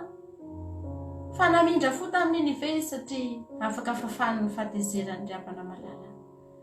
Tsika androany anatona an'Andriamanitra dia tena Jesosy manalo hibebaka. Anatonanao izay amin'ity androany ity, ameno ny isanao izay Jesosy io. Tadidio tsara ry havana fa ny zanak'Israely dia efa voaisa ihany koa ny vovonjy, voaisa ny olona hitsenan'i Jesosy ny amin'ny rao lanitra dia efa nianarantsika teto fa 144,000 ny isany. Tsy maintsy mahafeno andreo isa ireo ny zanak'Israely ry havana. Mandra-piavin'i Jesosy ry havana malala, tsy maintsy feno ny zanak'Israely io isa 144,000 io. Isika dia tsy mbola fantatra ny isantsika fa za mino. Fa Andriamanitra koa dia efa mahafantatra fa tsy izy tsy miteny. Inona moa ry havana ny zavatra miafina amin'Andriamanitra? tsy misy zavatra miafina aminy ange no avy rehetra nge fantany miariary eo anatrehany dia za mino fefa fantany koa ny isatsika hafa fireneny reto hoe zao ny isatsika fa miazah ianao mba ho tafiditra ao anatin'izany isa zany ry havana malala da tsika hivavaka amin'izao fotoana zao Jesosy io misaotranao zahay misaotra ny amin'ny teninao zay nampatonga selana indray androany misaotra Andriamanitra fa tsapanay fa Andriamanitra fitiavana angenao hoe ary raha nyteny ianao hoe avy ao ka hifandahatra isika dia tena mifandahatra ianao Andriamanitra fa namena tahaka ny jaka aza hoe ianao ny fahotana dia hofitsianao tahaka ny oram-panala na dia mangatragatraka tahaka ny sily aza hoe ianao dia hofitsianao tahaka ny volon'ondry fotsy misaotranao zay fa mbola manaiky mifandahatra aminay na dia tsy mendrika azy zay Jesosy maloto molotra tsy mendrika mpanota tsinitsinina Jehovahandriamanitra fa manaiky hifandahatra aminay ianao Jesosy misaotranao zahay menao anay izany teny zany afahanay Andriamanitra mbola miova fahanay mbola manana fotoana iovanay Jesosy andehananay amin'ny sitraponao hameno isan'ny olona ho any an-danitra Jesosy malalo indreto zay mangataka ny famindram-ponao mangataka ny famelanao Jesosy fa mbola nisy zavatra ety aminay ety mety mbola hitanao tsy mety tsy tafiditra ao anatin'ny refy ilainao Andriamanitra ampitombo isan'andro zay Jesosy malala diovy ny fahotanay amboary isan'andro zay rehetra tsy mety fa mbola vonizay ny androso Jesosy malala zareo reto olona rehetrarehetra zay tonga teto androany ka nandrehan'izany teny zany Andriamanitra tsy tonga fotsiny taminay izany teny zany fa teny anova ny fiainanay anova anaty ny hoavinay Andriamanitra anova ny tontolonay rehetra mihitsy zany hatrany amin'ny ankohonanay rehetra any Andriamanitra zany teninao zany androany hikasika ny fiainanay manontolo misaotra indrindra Jesosy voninahitra dia atolotra ianao reny any hatramin'ny taloha indrindra ka ho mandrakizay mandrakizay halleluia amen eny ary hiditra amin'ny fitondrana-bavaka tsika amin'izao fotoana izao dia fitondrana-bavaka voalohany ara entsika androany tainto paster zafady mangataka vavaka mba ho sitran'izao ary niara-panahyko mba hiroso lalina amin'ny fanompona an'Andriamanitra fitondrana-bavaka ny tena-vavina ity zay Jesosy amin'izao fotoana izao izay maniry fanasitranana avy aminao Andriamanitra tena hoe nisisika eo anatrehanao Jehovahandriamanitra Jesosy tahaka an'ilay manano tena mihitsy mitady ny rariny eo anatrehanao Andriamanitra mangataka foana Jesosy tena mitady foana Jesosy amandra-pitsotra ny tananao tena hoe hitondra fanasitranana ho an'izany rahavavy zany Jesosy malala mangataka aminao androany Andriamanitra ny tananao ane mbola hitsotra amin'ny foana anasitrana azy ny tananao ane Jesosy le tananao tsy fifamahavonjy le tananao ambony le tananao tsara le tananao mpamindra fo le tananao tena hoe mahafaka ny aretina rehetra sy ny zavatra rehetra Jesosy mibaiko ny zavatra rehetra Jesosy zany tanamainao zany nangatahako androany hitsotra eo amin'ny fiainan'ny tena-vavina ity zareo koa niara-panandy mba androso miaraka amin'izany ny fanasitranana azy Jesosy androso miaraka amin'ny ara-paninany Jesosy dia hojerenao manokana ny momba azy rehetra misaotra indrindra Jesosy malalo halleluia amen mba mangataka vavaka aho fiadanany tompo aminareo vady pasteur za ijovavolombelona voninahitra n'Andriamanitra fa nisy fotoana nangata vavaka teto noho ny tsy fifankazahon'ny mamako sy ny zandriko rahavavy izay tena hoe nampalahelo fa dia tapatapaina isan'andro mamako ankehitriny dia raina Jesosy fa niavana izy niresaka soamatsara noho ny asany vavaka natao teto sy tao amin'ny gropy dia misaotra anareo rehetra hitombo misaotra ny ianareo halleluia mankasitraka amin'ny fijoroana vavolombelona mba mangataka vavaka ho an'ny zandriko sy ny kozinako mitady asa ty ivelany mba hahita le tsy dia maka vola be sady mba tafavoaka soamatsara mankasitraka rahavavy mampina hitombo misaotra ny ianao entina vavaka Jesosy zany raha hitapo amin'ny tena-vavina ity zany sy zany kozinany zany Jesosy misaotra anao zay ny amin'ny falim-bavaka zay efa nomenao anazy Andriamanitra fa Andriamanitra noforetra tokoa ianao ary tsy zava-mahagaga zay tsy hainao atao fa raha nentina teto izany vavaka izany dia namaly azy ianao Jesosy hitany ny voninahitra ao Andriamanitra ankehitriny dia mbola mivavaka izay ho an'izany ahavany izany Jesosy dia hiasa ny ivelany tompo malala dia petraka aminao ny fikarakarana taratasy rehetra ianao ny hanokatra ny lalana Jesosy ianao any hanamora ny zavatra rehetra Jesosy, na ny manana na ny fikarakarana ny taratasy na ny olona rehetra voakasika izany Andriamanitra, ny tompona andraikitra rehetra Jesosy. Entinay ambavaka Andriamanitra mahiasy ianao ary dia tsy ho fisolokiana, tsy ho fandaninana ho valalam-pandany ho azy ireo anie izany na ho faharavana ho azy ireo Jesosy, fa tena hoe hitondra fitahiana ho an'izany ankonany izany anie ny fandehanan'ireo avan'ireo. Dia misaotra anao a Jesosy, ny diany ihany koa dia efa ho tantaninao, ny asa ho ataony eo am-pelantananao. Misaotra indrindra Jesosy voninahitra ny eo anao rehetra ihany. Halleluja, amen. Ny tompo zoko mampionina mba azafady mba mangataka vavaka za, asa mba vitako asan'Andriamanitra. Patron mba mazoto magnefa karama, mankasitraka zoky. Ohatrany tsy dia tena mazoto manome karama nga ny patron anao, fa etsika ambavaka izany fa mampalahelo izany a. Etsika ambavaka. Jesosy any tona ambavaka ny tiravavana ity izay Jesosy amin'izao fotoana izao a. Tena hoe vanginao any Jesosy ny patron ny Andriamanitra, andamina ny asa ianao mba hahavitany ny asanao. Ka sady afaka miasa izy manao ny asanao Jehovahandriamanitra, fa mangetaeta izy Jesosy. Eo azy koa Jesosy izany patron izany Andriamanitra izay mitady tsy androny karamany Jesosy, tena hoe entiko ambavaka Andriamanitra, tena hoe angatahako eto anaty anao iny Jesosy, tsy hanala loatra azy izany patron izany fa zanakao anga io Jesosy, ary nipiasa ho ianao dia miendrika indray ny karamany. Androany Jesosy tena mandidy mihitsy amin'izao fotoana izao Jesosy, ny fanararotana tsy mahazo mandaitra amin'ny tiravava ity.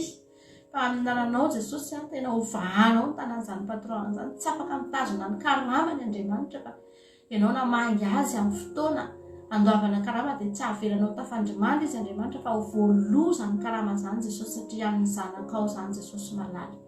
Misaotra indrindra fanamasina, misaotra indrindra Jesosy io. Halleluja, amen.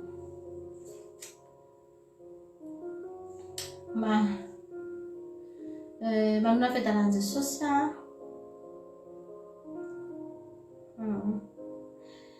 manona fiadanan'i Jesosy dia akiko hatramin'ny voalohany mihitsy izy lavalava.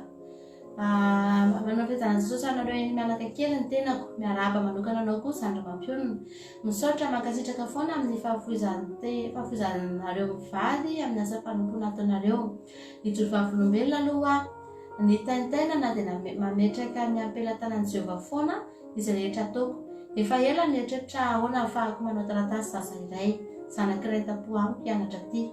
Ny vaho azy teo ny olana, nahazo valim-bavaka satria dia nahita vahaolana mora teo aho, satria nisy olona havana nanaiky nanampy. Misaotra Jesosy. Mangataka vavaka Zandry Mampionina nahazo visa soamantsara ilay zaza hianatra aty France manomboka amin'ny ty taona ity. Ny raha vavy kokoa mba hangatahako vavaka hivaly ny visa any ka hifankahita aty andafy indray izahay. Mankasitraka indrindra Zandry malala voninahitra ho anao rery Jehovahandriamanitra, amen. Rahantsika an'Andriamanitra izany, izany atao hoe valim-bavaka. Ianao mbola mangataka Jesosy efa mahita vahaolana, ao fa etsika ambavaka ary ny vizahan'izy mianaka ireo mba ho tanteraka soamantsara. Jesosy malala mitondra ambavaka ny vizahan'ireto olona mianaka reto izay Jesosy izay manam-paniriana ho aty Jesosy isaorana ianao ny valim-bavaka izay fanomenao, satria ianao nefa nanokatra lalana nahatonga an'izany taratasy izany ho vita. Jesosy malala nahita vahaolana izy dia fantany ankehitriny fatao aminao izany Andriamanitra, dia hiderany anao eto ijoroan'ny vavolombelona eto Jesosy, dia ho anao ny voninahitra Andriamanitra. Amin'izao fotoana izao dia mitondra ambavaka Jesosy malala an'izany taratasy izany, izany visa izany hianatra aty izany zaza izany Jesosy. Tena hoe angatahako satria matoa efa tonga amin'izao dingana izao izy Jehovahandriamanitra, dia izay efa sitraponao izany ary efa nanokatra lalana iray ianao dia hosokafanao avokoa ny lalana rehetra aorianan'izany Jesosy io. Tena hoe tsy hisy sakatsakana Andriamanitra, tsy hisy mihitsy Andriamanitra bloqué an'izany taratasy izany Jesosy, fa apetraka eo am-pelantananao avokoa ny fikarakarana ny visa, ny fivaliana izany visa izany, ny rendez-vous, ny zavatra rehetra izay atao anatin'izany hatramin'ny famatsiana azy ireo Andriamanitra, apetraka eo am-pelantananao ny ara-bola sy ny zavatra rehetra Jesosy. Ankininay aminao izany ary dia ho fifalianao azy ireo indray ny iona aty Jesosy malala amin'ireo havan'ireo Jesosy, tena ho tantaninao anie ny fikarakarana rehetra Jehovahandriamanitra, apetraka eo am-pelantananao izany ho voninahitra ny anaranao. Misaotra indrindra Jesosy. Halleluja, amen. Tain'i Jesosy pasitera Menakavy, izaho dia mangataka vavaka ho an'ny ravavondreniko izay tsy salama ny France any amin'izao fotoana izao. Tratran'ny noyade sèche izy efa hatramin'ny alahady ary tena mbola tsy salama fa mbola sozo oxygène hatramin'izao mangataka mba ho salama tsara izy. Entiny ambavaka Jesosy ny nataony tianan'ity rahavavy ity izay marary aty amin'ny France aty Jesosy amin'izao fotoana izao dia agnatahako Andriamanitra mba hanikasika azy any ianao amin'ny alalan'ity rahavavy ity Jesosy dia hojerenao izany olona izany any amin'ny toerana misy azy any Andriamanitra tena hijery azy manokana any ianao Jesosy, hamangy azy any ianao Jesosy, hitondra falasitranana ianao Jesosy malala aninina aretiny Jesosy dia hanasitrana azy ianao Jesosy malala, sozo oxygène izy amin'izao fotoana izao fa za mihintsy matoky fa satria nentina mbavaka teto izy dia tsy hijanona ela akory izany aretin'izany Jesosy malala. Voninahitra ny eo aminao irery ihany. Halleluia. Amen.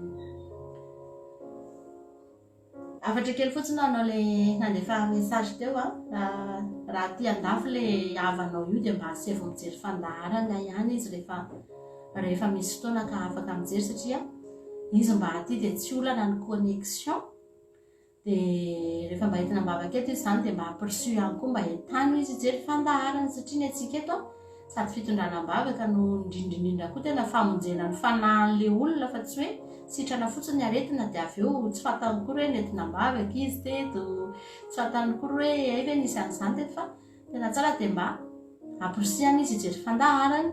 Raha tia France zany izy ohatrareo ankizy rehetra tia France ireo tsy olana ny resaka connexion ho antsika rehetra izay afatra izay fa tsy hoan'le rahavavy teo irery akory. Mino fa voaray antsika izay.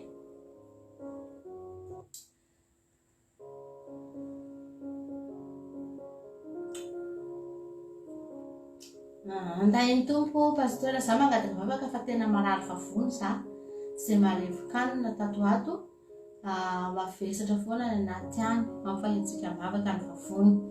Jesosy mitondra mbavaka ny rahavavina ity izay Jesosy izay marary vavony Andriamanitra amin'izao fotoana izao ary dia tsy malevokanina matetika Jesosy agnatahany mihitsy ny rano ao amin'izao fotoana izao hikoriana ny anatin'ny vatany any Jesosy Kristy tompo analany izany aretim-bavony zany, analany izany fanahitainana zany ianao Jesosy anatin'ny vatany manontolo any mihitsy Andriamanitra ho kasihanao hatrany amin'ny lalakanina any hatrany amin'ny vavony iray manontolo any Jesosy tena hoe anasitrana an'izany aretina zany any ianao satria entiny eto anatrehanao zany Jesosy hikasika azy mihitsy ny tananao amin'izao fotoana izao dia hanendry loharano aretina rehetra ny anatin'ny vatany any Jesosy mba ho voninahitry ny anaranao rery ihany any Jesosy malala natahako mihitsy ny ranao sy ny fanahinao masina edina ny anatiny hitondra fanasitrananao azy amin'izao fotoana izao misaotra indrindra Jesosy io.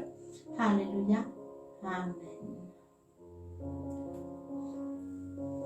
Tain'i Jesosy pasitera fisaorana an'Andriamanitra ny ahy sy misaotra betsaka zoky mampionina tamin'ny fitondranam-bavaka izay nangatahina teto tamin'ny fisian'ny fangataham-bavaka farany teo.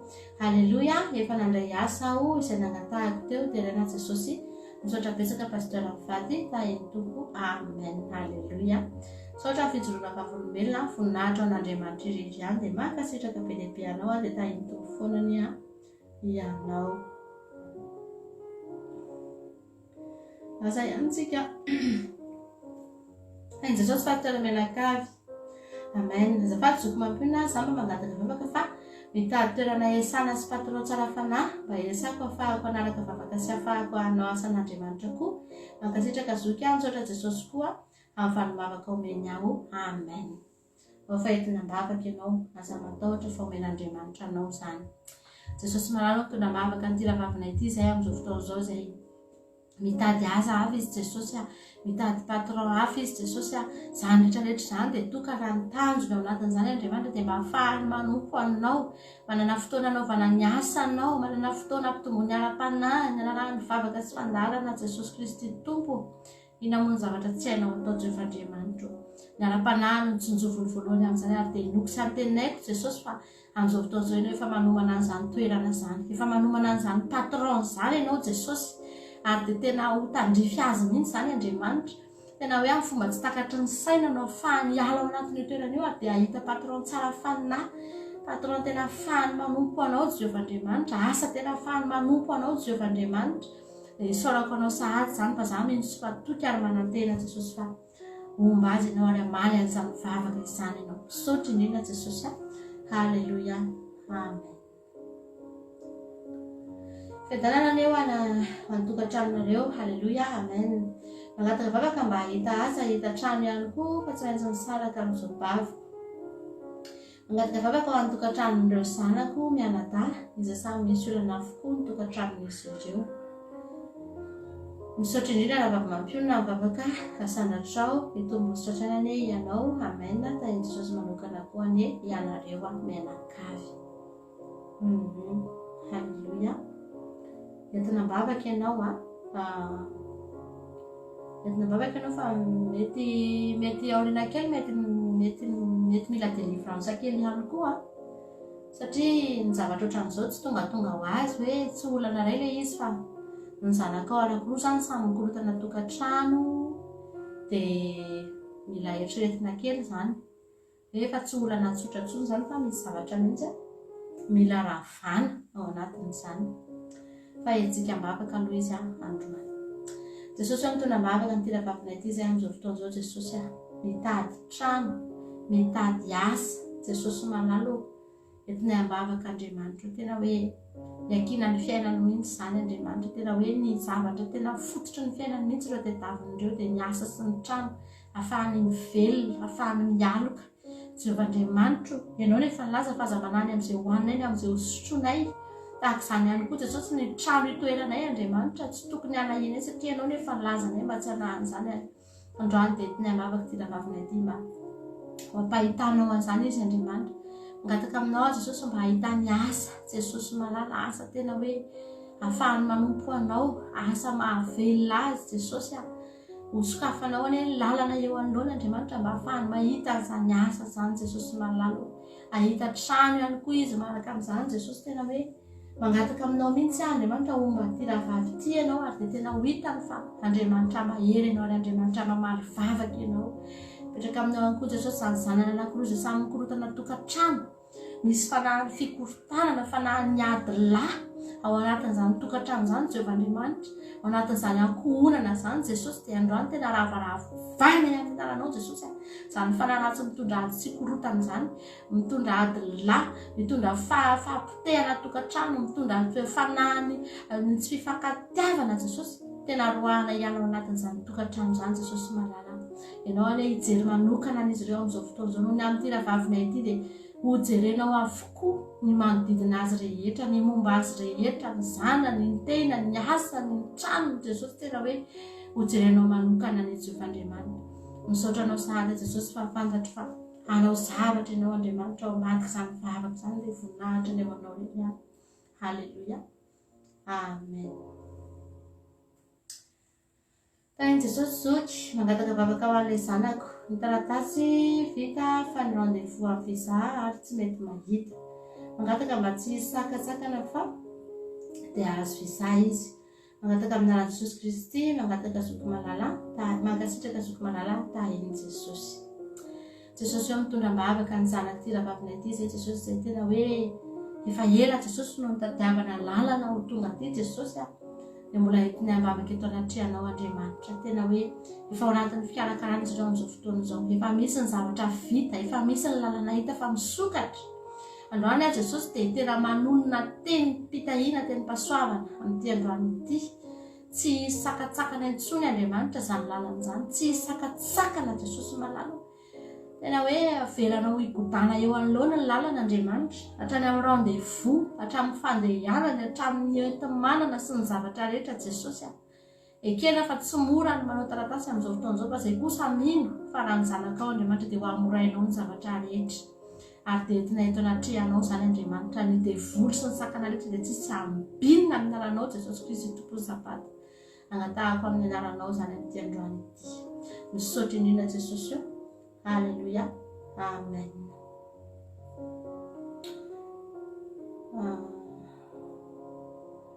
Mangataka vavaka ho an'ny vadiko za amin'ny tanany izay manaitaina andro aman'alina dia accidenté dia voazaitra ny ozatra dia mitarika finaitenana any amin'ny vatany mba Jesosy hikasika ilay tanany dia manao opération tsy hita maso azy fa tokony hovelana natao opération ozy ny dokotera.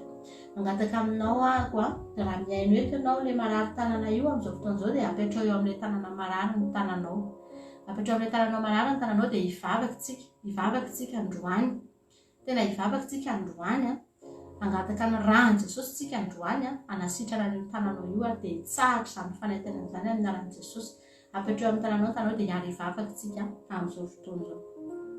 Jesosy eo mitondra mivavaka ny tanan'ity olona marary ity zay Jesosy androany a, tena hoe tena eto anatrehanao izany Jesosy malala.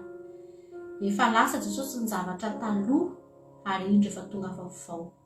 Androany Andriamanitra tena angatahako havaozinao na dia hatrany anatin'ny taovany ihany Andriamanitra, hatrany anatin'ny lalan-drany ihany Jesosy amin'izao fotoana izao, hatrany anatin'ny tanany izay malala ihany Jesosy a. Angatahako ny ranao hikorina anatiny ihany amin'ity androany ity. Amin'ny tanany mipetraka io Jesosy, tahaka ny mametra tanana azy izay amin'izao fotoana izao ary amin'ny alalan'io tanany mipetraka io dia enao mihitsy ny anendry an'izany tanany izany amin'izao fotoana izao. Jesosy any ranao no hikorina hatrany an-tampon-dohatra ny am-paladia, hikorinany amin'io tanany io Jesosy, ny fanaitenana rehetra dia misahatra amin'ny aranao Jesosy Kristy tompony sabata amin'ity androany ity. Amin'ny aran'i Jesosy tompony sabata sahatra ny fanaitenana rehetra amin'izao fotoana izao, misahatra amin'ny aran'i Jesosy, misahatra. Tsy mahazo manjaka eo amin'ny tsony tapitra hatreo ny fanaitenana. Efa lasa ny zavatra rehetra taloha izany ny aranao Jesosy, fa tsy mahazo mitohy intsony amin'ny aranao Jesosy a. Tena mangataka ny ranao a, mangataka ny fahagagana avy aminao androany. Hainao Jesosy manao opération tsy hita maso, fa tena ao anatin'ny vatana ao dia ho vitanao zany amin'izao fotoana izao Jesosy. Vitanao zany amin'izao fotoana iterenako izao Jesosy. Inoko zany zato isan-jato ny finoko Jesosy, fa manasitrana ianao ary dia ho sitraninao zany tanany izany olona izany amin'izao fotoana iterenako izao Jehovandriamanitra. Sotranao azy Jesosy, misaotra.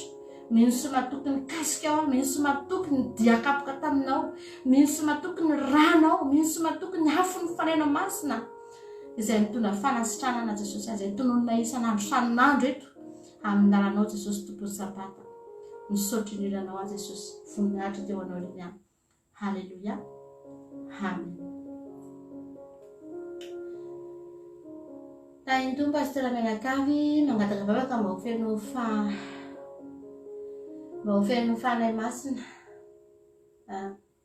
mba ho feno fahamasinana tena sy amboarin'i Jesosy izay tsy mety eny fa hatrany amin'ny ankohonako aza sy ny fianakaviako. Mankasitraka fitondrana vavaka zoko mampiana Jesosy ampitombo sy hamarika aminao.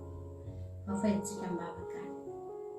Jesosy mitondra mivavaka ny tena-baviny aty izay amin'izao fotoana izao Jesosy tena hoe manana etaeta tonga amin'ny fahamasinana, manana etaeta ho amboarina isan'andro amin'izay rehetra mbola tsy mety Jesosy. Angatahako izany, aza mangina ianao. Raha misy zavatra Jesosy mbola tiana amboarina dia mitenena Jesosy eo, amboary Jesosy eo. Aza mihafahafa Jesosy fa zanakao izy a. Asan'ny tananao izy Andriamanitra, fanaka eo ampelantananao Jehovandriamanitra. Anananao alalana Jesosy izany ravavina izany aty. Amboary isan'andro, tefeo isan'andro, ahitsio, amasino ho tena fanaka masina eo ampelantananao. Zareo koa Jesosy ireo ankohonana izay mampagetaeta azy mafy mihitsy Andriamanitra ny mba hanjakanao anatin'izany ankohonana izany fianakaviana izany Jesosy. Angatahako Andriamanitra ny feoany na dia kely aza ny feoan'izany ravavina izany Jesosy. Anakoako anatin'ny fianakaviana any araka ny toro-tenina teo Jesosy, fa hitory amin'ny fianakaviana izahay, tsy angina tompo. Dia ho amafisina tahaka ny asianao bafla be mihitsy Jesosy ny feoany ary dia horeny ireo fianakaviana ireo Andriamanitra ny filazantsaranao. Horeny ny feonao miantso Andriamanitra amin'ny alalan'izany ravavina izany ary dia ho fahazavanao an'izany fianakaviana izany izy. Hitondra anareo fiankohonareo any an-danitra, hitondra anareo fianakaviana ireo amin'ny fifahaza-panina Jesosy. Tena angatahako eto anatrehanao mihitsy mba ho nerinao any no tafiny. Ianao no hiasa Jesosy fa izy dia fitaovana fotsy ihany. Ka ny zavatra rehetra eny aminy Andriamanitra angatahana mihitsy mba ho ampiasainao Jesosy. Voninahitra ny dia ho anao reny ihany. Misaotra Jesosy malalo. Halleluia. Amen. Tsisy fisaorana, tsisy fiadanana hatrany any ho anareo Menakavy kely. Za mba hijoro vavolombelona io fa ny mamako ilay noentina mivavaka iny dia efa sitrana soamantsara ary efa nivoaka ny hopitaly ny ampitsony io mitondra mivavaka azy io ihany. Halleluia. Ho an'i Jesosy ny voninahitra. Mankasitraka ampianareo mivady Jesosy ny amaly fitianareo mandrakariva dia tahak'izay ihany koa ny gropy izay maharesy. Aleloia. Misaotra betsaka amin'ny fijoroana vavolombelona, voninahitra n'Andriamanitra irery ihany dia tahiny Jesosy. Eny ary tapitra izay ny fitondrana vavakintsika androany. Ivavakintsika amin'izao fotoana izao amarana ny fotoana dia isaraketsika rehefa avy eo. Misaotra betsaka anao izay Jesosy ny amin'ny fotoana niarahany teto androany. Misaotra ny amin'ny toriteny, misaotra ny amin'ny vavaka, ny hira fidirana izay tena nakasika ny fonay. Misaotra ihany koa Jesosy ny amin'ny vavaka izay nasanadray teto finoana nanaovanay an'izany Andriamanitra. Tena hoe mino izay fa mamaly vavaka ianao dia miantso araka ny toriteny teo Andriamanitra, hoe araka ny toriteny teo mihitsy ny Jesosy hoe Andriamanitra azo iresahana ianao, Andriamanitra azo ifampiresahana, tena hoe azo ifandaharana. Dia nifandahara taminao teto tokoa izay Jesosy androany. Ary zay dia mino farenao avokoa ny vavaka izay nasanadray teto Andriamanitra, no ny famindramponao sy ny fahasoavanao Jesosy, no hijerenao sy hamarinao vavaka ny tsirairay avy izay nentina teto Tompo. Jereo ihany koa izay olona tonga teto Andriamanitra maharitra tamin'izao alina izao Jesosy, na dia tsy nangataka taminao azy izy ireo. Dia fantatro fa mahalala ny fiainan'izy ireo tsirairay avy ianao, ary anao mihoatra anao izay eritreretiny ao amin'ny fiainany tsirairay avy Andriamanitra. Amaly fity azy ianao Jesosy, anisy soa azy ireo ianao isan-tokantrano, isam-batan'olona izay tonga teto androany ka naharitra ny vavaka teto Andriamanitra. Tena hoe anao mihoatra anao izay nieritreretinao ane Jesosy, anao mihoatra anao izay nosainy sy nangatahany ane ianao Jehovah Andriamanitra amin'ny fiainan'izy ireo tsirairay avy.